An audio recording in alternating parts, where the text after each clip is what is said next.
നമസ്കാരം. ഗ്യാസ്ട്രോ കോർണറിൻ്റെ പുതിയ എപ്പിസോഡിലേക്ക് എല്ലാവർക്കും സ്വാഗതം. കുറച്ച് വർഷങ്ങൾക്ക് മുന്നേ ഞാൻ ട്രിവാൻഡ്രം മെഡിക്കൽ കോളേജിൽ DN ചെയ്യുന്ന സമയം, അന്ന് അവിടെ OPയിൽ ഒരു 25 വയസ്സൊക്കെ ഉള്ളൂ. ഒരു നല്ലൊരു പയ്യനാണ് അവൻ. അവനെ കൊണ്ടുവന്നത്, അവൻ എന്ത് കഴിച്ചാലും ഛർദ്ദിച്ചുകൊണ്ടേയിരിക്കുന്നു. കണ്ടിന്യൂസ് ആയിട്ട് ഛർദ്ദിച്ചുകൊണ്ടിരിക്കുന്നു. എന്ത് കഴിച്ചാലും. അത് കുറച്ച് നാളുകളായി. അവൻ വളരെ ക്ഷീണിച്ചു, വല്ലാതെ വെയിറ്റ് കുറഞ്ഞു. അപ്പോൾ ഇതിലും മുന്നേ ഒരു 2 മാസം മുന്നേ വേറൊരു ഹിസ്റ്ററി ഉണ്ടായി. ഇവനൊരു പെൺകുട്ടിയായിട്ട് പ്രേമമുണ്ടായിരുന്നു. ആ പെൺകുട്ടി എന്തോ സാഹചര്യം മൂലം ഇവനെ കല്യാണം കഴിക്കാതെ വേറെ ഒരു പയ്യനായിട്ട് കല്യാണം ഉറപ്പിച്ചു. ഇവനൊരു പാവത്താനായതുകൊണ്ട് ഇവന് വല്ലാത്ത വിഷമമായി, വല്ലാത്ത ഫീലിങ്സായി. അവനത് ആ ഒരു ഫീലിങ്സ് മറികടക്കാനായിട്ട് ആത്മഹത്യ ചെയ്യാൻ തീരുമാനിച്ചു. അപ്പോൾ അവരുടെ വീട്ടിൽ ഈ ഹാർപ്പിക്, നമ്മൾ ഈ ടോയ്ലറ്റൊക്കെ കഴുകാൻ ഉപയോഗിക്കുന്ന സാധനം ഹാർപ്പിക്, അതുണ്ടായിരുന്നു. ഇവൻ നോക്കിയപ്പോൾ ഇത് കുറച്ച് അതുകൊണ്ട് എടുത്ത് കുടിച്ചിട്ട് ആത്മഹത്യ ചെയ്യാമെന്ന് ഇവൻ വിചാരിച്ചു. അവനൊരു ശുദ്ധഗതിക്കാരനായതുകൊണ്ടാണെന്നൊന്നും അറിയില്ല. അവനത് ആത്മഹത്യ ചെയ്യാനായിട്ട് അവൻ ഈ മാർഗമാണ് അവൻ സ്വീകരിച്ചത്. അപ്പോൾ അവൻ ഈ ഹാർപ്പിക് എടുത്തു. അത് ഫുൾ ബോട്ടിൽ തന്നെ അവിടെ ഉണ്ടായിരുന്നു. അവൻ ആ ഫുൾ ബോട്ടിലെടുത്ത് കുടിച്ചു. അത് കുടിച്ചപ്പോൾ ഒരു ബുദ്ധിമുട്ടുണ്ടായിരുന്നു. പക്ഷേ അവൻ്റെ ആ ഒരു വിഷമവും അവൻ്റെ ആ ആത്മഹത്യ ചെയ്യാനുള്ള ആ ഒരു ടെംപ്റ്റേഷനും ആ പെൺകുട്ടിയോടുള്ളൊരു പ്രതികാര വാഞ്ചയോ അങ്ങനെ എന്തോ ഒരു പ്രത്യേക മാനസികാവസ്ഥയിൽ അവൻ ചെറിയ ബുദ്ധിമുട്ടൊക്കെ ഉണ്ടെങ്കിലും ആ ഹാർപ്പിക്ക് ഫുള്ളായിട്ട് കുടിച്ചു. പക്ഷേ എന്തോ കുറച്ച് കഴിഞ്ഞപ്പോൾ ഇവൻ്റെ അമ്മയ്ക്ക് എന്തോ അസ്വാഭാവികത തോന്നി. ഇവൻ്റെ റൂമിൽ തന്നെ ഇരിക്കുകയാണ്. അമ്മ കുറച്ച് നേരം കഴിഞ്ഞപ്പോൾ ചെന്ന് നോക്കിയപ്പോൾ ഇവൻ്റെ ആ പ്രവൃത്തിയിലും അതിലൊക്കെ കണ്ടപ്പോൾ അസ്വാഭാവികത തോന്നി. കുറച്ച് കഴിഞ്ഞപ്പോൾ ഇവൻ ഛർദ്ദിക്കാൻ തുടങ്ങി. ഛർദ്ദിച്ചതിൽ കുറേശ്ശെ ബ്ലഡ് കണ്ടു. അപ്പോൾ അമ്മ ഉടനെ അടുത്തുള്ള ഹോസ്പിറ്റലിൽ കൊണ്ടുപോയി. അവിടെ വെച്ചിട്ട് അവൻ പറഞ്ഞു ഹാർപ്പിക്കാണ് കുടിച്ചത്. അപ്പോൾ ഈ ഹാർപ്പിക്ക് കുടിച്ചാലും ഇപ്പോൾ എന്താ പ്രശ്നം? ഈ ഹാർപ്പിക്കിൽ 10% ഹൈഡ്രോക്ലോറിക് ആസിഡാണ്. വേറെയും ചില സാധനങ്ങളൊക്കെ ഉണ്ട് അതിൽ. പക്ഷേ ഈ 10% ഹൈഡ്രോക്ലോറിക് ആസിഡ് അതൊരു സ്ട്രോങ് ആസിഡാണ്. ഈ ഹൈഡ്രോക്ലോറിക് ആസിഡിൻ്റെ ഒരു പ്രത്യേകത എന്താണെന്ന് വെച്ചാൽ, ഇതിനെ നമ്മൾ കൊറോസീവ് സബ്സ്റ്റൻസസ് എന്നാണ് പറയുക. ആസിഡും ആൽക്കലിയും നമ്മൾ കൊറോസീവ് സബ്സ്റ്റൻസസിൻ്റെ കാറ്റഗറിയിലാണ് പെടുത്തിയിട്ടുള്ളത്. ഈ കൊറോസീവ് സബ്സ്റ്റൻസ് നമുക്കറിയാം, ഇത് കഴിച്ചാൽ കഴിക്കുന്ന ഭാഗത്തെല്ലാം അത് പൊള്ളിക്കും. ആസിഡും പൊള്ളിക്കും, ആൽക്കലി ആയാലും പൊള്ളിക്കും. ഇവൻ്റെ ഈ ഹാർപ്പിക് കുടിച്ചപ്പോൾ വായ നിറയെ പൊള്ളി. ഇറങ്ങിപ്പോകുന്ന അന്നനാളം കൂടിയാണ്, അവിടെയും പൊള്ളി. ആമാശയത്തിൽ ചെന്നു. ആമാശയത്തിൽ ഓൾറെഡി ഹൈഡ്രോക്ലോറിക് ആസിഡ് ഉണ്ട്. ഇത് കുറേയധികം ആസിഡ് ചെന്നു. അപ്പോൾ ഇത് വളരെ ശക്തമായിട്ട് ആമാശയത്തിലും പ്രതിപ്രവർത്തിച്ചു. പിന്നെ അവിടെ ഹോസ്പിറ്റലിൽ അവനെ ഡ്രിപ്പൊക്കെ ഇട്ട് കുറേ ആൻറ്റിബയോട്ടിക് കൊടുത്ത് അവൻ്റെ ആ അപകടനില ഹോസ്പിറ്റലിൽ നിന്ന് തരണം ചെയ്തു. അതിനുശേഷം അവനെ വീട്ടിലോട്ട് കൊണ്ടുവന്നു. അവന് ചെറിയ ഭക്ഷണം കഴിക്കുമ്പോഴുള്ള വേദന, ഭക്ഷണം ഇറക്കാനുള്ളൊരു പ്രയാസം, എന്ത് കഴിച്ചാലും വയറ്റിനകത്ത് വേദന, കുറച്ച് കഴിയുമ്പോൾ വയറ്റിനകത്ത് ഛർദി, ഇതെല്ലാം ഹോസ്പിറ്റലിൽ നിന്ന് ഡിസ്ചാർജ് ചെയ്ത ദിവസം തൊട്ടേ ഉണ്ടായിരുന്നു. അപ്പോൾ ഇവനെ നമ്മളുടെ മെഡിക്കൽ കോളേജിൽ കൊണ്ടുവന്നു. ട്രിവാൻഡ്രം മെഡിക്കൽ കോളേജിലാണ് ഞാൻ പഠിച്ചത്. അവിടെ പ്രൊഫസർ വിനയകുമാർ സാറിൻ്റെ കീഴിലാണ് ഞാൻ ട്രെയിനിങ് ചെയ്തത്. വളരെ വർഷങ്ങൾക്ക് മുന്നാണ്. അപ്പോൾ ആ സമയത്ത് നമ്മൾ ഈ പയ്യനെ എൻഡോസ്കോപ്പി ടെസ്റ്റിന് വിധേയനാക്കി. എൻഡോസ്കോപ്പി ചെയ്യാൻ ഇച്ചിരി ബുദ്ധിമുട്ടൊക്കെ ഉണ്ടായിരുന്നു. പക്ഷെ ചെയ്തു നോക്കിയപ്പോൾ അന്നനാളത്തിലൊക്കെ ചുരുങ്ങിയിട്ടാണ് ഇരിക്കുന്നത്. അവിടെ പൊട്ടിയിട്ടുണ്ടായിരുന്നു, അൾസറേഷൻസ് ഉണ്ടായിരുന്നു. പക്ഷെ അതെല്ലാം ഉണങ്ങി തുടങ്ങി. അപ്പോൾ നമുക്കറിയാമല്ലോ, ഏതെങ്കിലും ഒരു സ്ഥലത്ത് പൊട്ടിയിട്ട് അത് ഉണങ്ങുമ്പോൾ ആ ഭാഗത്തൊരു സ്കാറിങ് ഉണ്ടാവും. ഈ സ്കാറിങ് ഇവൻ്റെ അന്നനാളത്തിലും ഉണ്ടായി തുടങ്ങിയിട്ടുണ്ട്. അത് കാരണം ഇവൻ്റെ അന്നനാളം കുറേശ്ശെ ചുരുങ്ങിയിട്ടുണ്ട്. ആമാശയത്തിലോട്ട് സ്കോപ്പ് എത്തിയപ്പോൾ ആമാശയം നിറയെ വ്രണങ്ങളാണ്, അൾസറേഷൻസ്.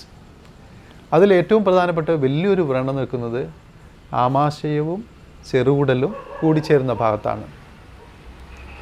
ആ ഭാഗത്തിന് നമ്മൾ പൈലോറസ് എന്ന് പറയും. അവിടെ ചെറിയൊരു ഓപ്പണിംഗ് ഉണ്ട്. ആമാശയത്തിലെ ഭക്ഷണം ആമാശയത്തിൽ 4 മണിക്കൂർ നേരം സ്റ്റോർ ചെയ്ത് അവിടെ കുഴമ്പ് പരുവത്തിലാക്കി പാതി ദഹിപ്പിച്ച് നമ്മൾ ചെറുകുടലിലോട്ട് പോകും. ആ ചെറുകുടലിലോട്ട് പോകുന്ന ഓപ്പണിങ്ങിനെ പറയുന്ന പേരാണ് പൈലോറസ്. അവിടെയാണ് ആൾസർ ഉള്ളത്. അവിടെ ആൾസർ ഉണങ്ങി തുടങ്ങിയത് മൂലം അവിടെ നാരോയിങ് സ്ട്രിക്ചർ ഡെവലപ്പ് ചെയ്തിട്ടുണ്ട്. അത് കാരണം ഇപ്പം കഴിക്കുന്ന ഭക്ഷണം ആമാശയം വിട്ട് ഇറങ്ങിപ്പോകുന്നില്ല. എൻഡോസ്കോപ്പി വെച്ച് നോക്കുമ്പോൾ ഒരു ചെറിയ ഒരു 2 മില്ലിമീറ്റർ 3 മില്ലിമീറ്റർ സൈസിലുള്ള ഓപ്പണിംഗ് മാത്രമേ അവിടെ ഉള്ളൂ. ഈ 2 മില്ലിമീറ്ററിൽ കൂടെ പോകുന്ന സാധനം മാത്രമേ ചെറുകുടലിലോട്ട് പോകുന്നുള്ളൂ. ഇവൻ കഴിക്കുന്ന ഭക്ഷണത്തിലെ കുറച്ച് ഫ്ലൂയിഡിക് ആയിട്ടുള്ള സാധനങ്ങൾ മാത്രമേ ഈ 2 മില്ലിമീറ്റർ കൂടെ പോവുള്ളൂ. അങ്ങനെയാണ് അവൻ്റെ വെയിറ്റ് കുറഞ്ഞത്. ശരീരത്തിന് ആവശ്യമായ പോഷകങ്ങൾ കിട്ടുന്നില്ല. നിറയെ അൾസറുകളുണ്ട്. ഇപ്പം നമ്മൾ അവൻ്റെ അൾസറെല്ലാം ഉണക്കാനായിട്ടുള്ള ഇഞ്ചക്ഷൻസൊക്കെ സ്റ്റാർട്ട് ചെയ്തു. അവനെ കുറച്ചധികം ദിവസം തന്നെ നമ്മൾ അഡ്മിറ്റ് ചെയ്തു. എല്ലാ ദിവസവും നമ്മൾ അതിൻ്റെ കൃത്യമായിട്ടുള്ള മരുന്നുകളൊക്കെ കൊടുത്തു. പിന്നെ ഇവൻ്റെ ആ പൈലോറസ് അവിടെ കുറച്ച് നാരോയിങ് ആയിട്ടുള്ള ഭാഗം അത് വികസിപ്പിക്കണം. അത് വികസിപ്പിച്ചിട്ടില്ലെങ്കിൽ അത് ചുരുങ്ങി പോയി കഴിഞ്ഞാൽ പിന്നെ അവന് എന്തെങ്കിലും ഓപ്പറേഷനൊക്കെ ചെയ്ത് അത് ശരിയാക്കേണ്ടി വരും. അപ്പോൾ എൻഡോസ്കോപ്പി വഴി ഇങ്ങനെയുള്ള സംഭവങ്ങൾ വികസിപ്പിക്കുന്ന കാര്യങ്ങളൊക്കെയുണ്ട്. അതിങ്ങനെ ബലൂൺ പോലെയുള്ള സാധനങ്ങളാണ്.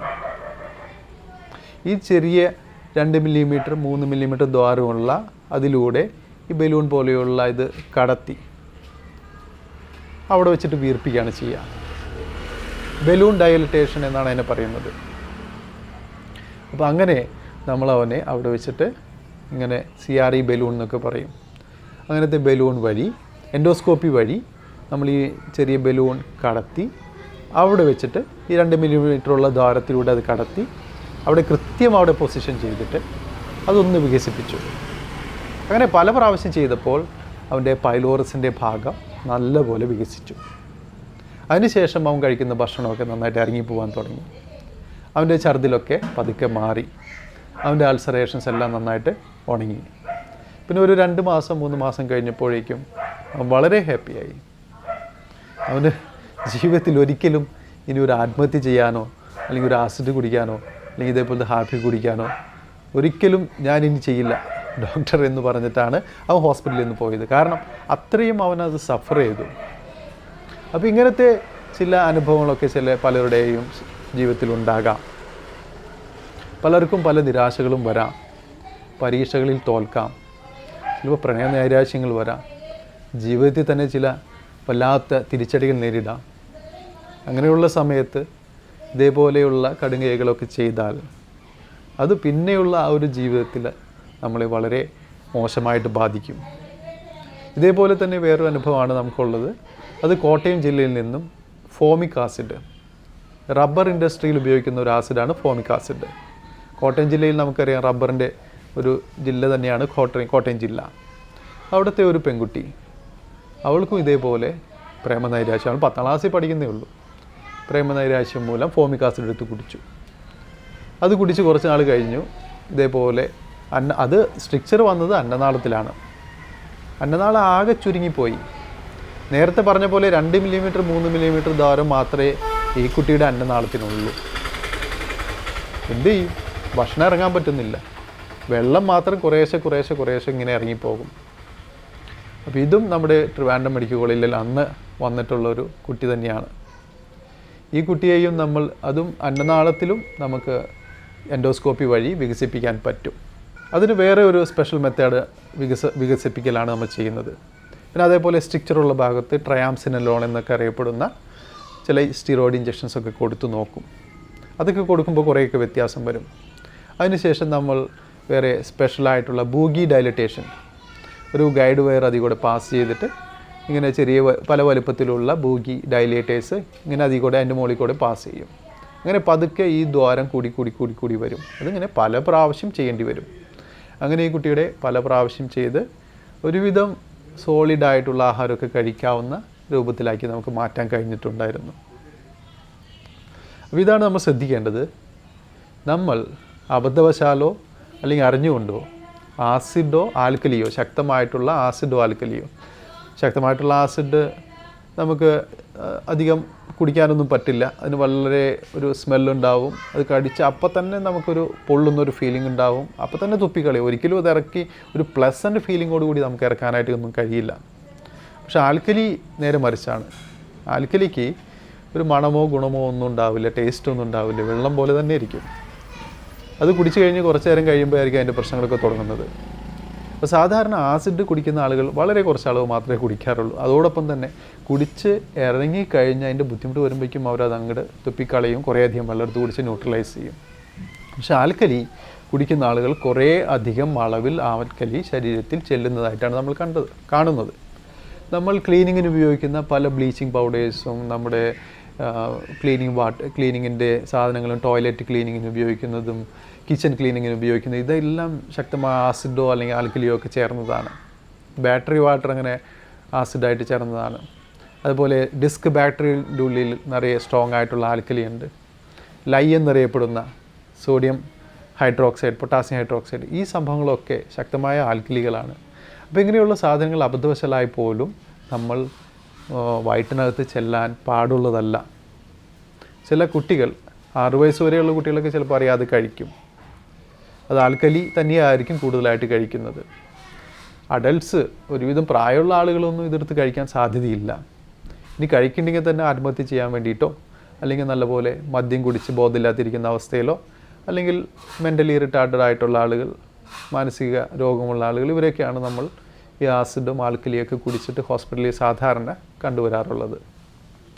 അപ്പോൾ തന്നെ നമ്മൾ എൻഡോസ്കോപ്പി ചെയ്താൽ അന്നനാളും ആമാശയും എല്ലാം ഇങ്ങനെ ഫുൾ തൊലി പോയി അൾസറേറ്റഡ് ആയിട്ട് ബ്ലഡ് ഇങ്ങനെ പൊടിഞ്ഞ് നിൽക്കുന്ന നമുക്ക് കാണാൻ പറ്റും. അതിന് പ്രൊട്ടക്റ്റീവായിട്ടുള്ള ചില മരുന്നുകൾ അപ്പം തന്നെ കൊടുക്കണം.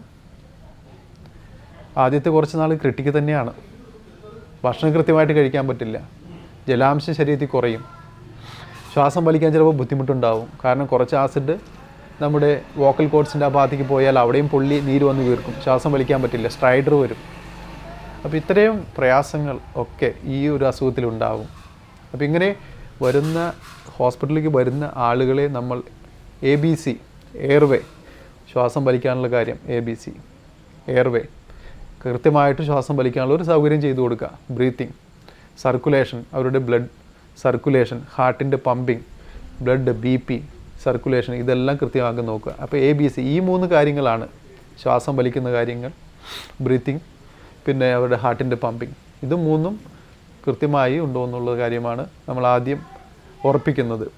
പിന്നെ ഇവരുടെ ഡാമേജ് എത്രത്തോളം ഉണ്ടെന്ന് അസസ് ചെയ്യാനുള്ള എൻഡോസ്കോപ്പി ടെസ്റ്റ് ചെയ്യും. അതോടൊപ്പം തന്നെ അവരുടെ ഡാമേജ് ഭാവിയിൽ പ്രശ്നങ്ങൾ ഉണ്ടാക്കാതിരിക്കാൻ, ഭാവിയിൽ ഒരു സ്ട്രിക്ചറായിട്ട് മാറാതിരിക്കാൻ, ഭാവിയിൽ അത് ചുരുങ്ങി ഭക്ഷണം കഴിക്കാൻ പറ്റാത്തൊരവസ്ഥയിലാവാതിരിക്കാൻ, ഇത്തരം കാര്യങ്ങളൊക്കെ നമ്മൾ നന്നായിട്ട് ശ്രദ്ധിക്കും. അപ്പോൾ ഇതാണ് കൊറോസീവ് ഇഞ്ചറി എന്ന് പറയുന്നത്. ഇത് നമ്മൾ വളരെ ശ്രദ്ധിക്കേണ്ട ഒരു കാര്യമാണ്. അബദ്ധവശാൽ പോലും ഇങ്ങനെ കൊറോസീവായിട്ടുള്ള സാധനങ്ങൾ നമ്മുടെ വയറിനകത്ത് ചെല്ലാതിരിക്കാനായിട്ട് ശ്രദ്ധിക്കണം. ഇന്നത്തെ ഈ എപ്പിസോഡ് ഇതിനുവേണ്ടി കൊറോസീവ് ഇഞ്ചറിയെ കുറിച്ചാണ് നമ്മൾ ചെയ്തിട്ടുള്ളത്. എല്ലാവർക്കും ഇഷ്ടമായെന്ന് ഞാൻ കരുതുന്നു. എല്ലാവർക്കും എൻ്റെ നന്ദി, നമസ്കാരം.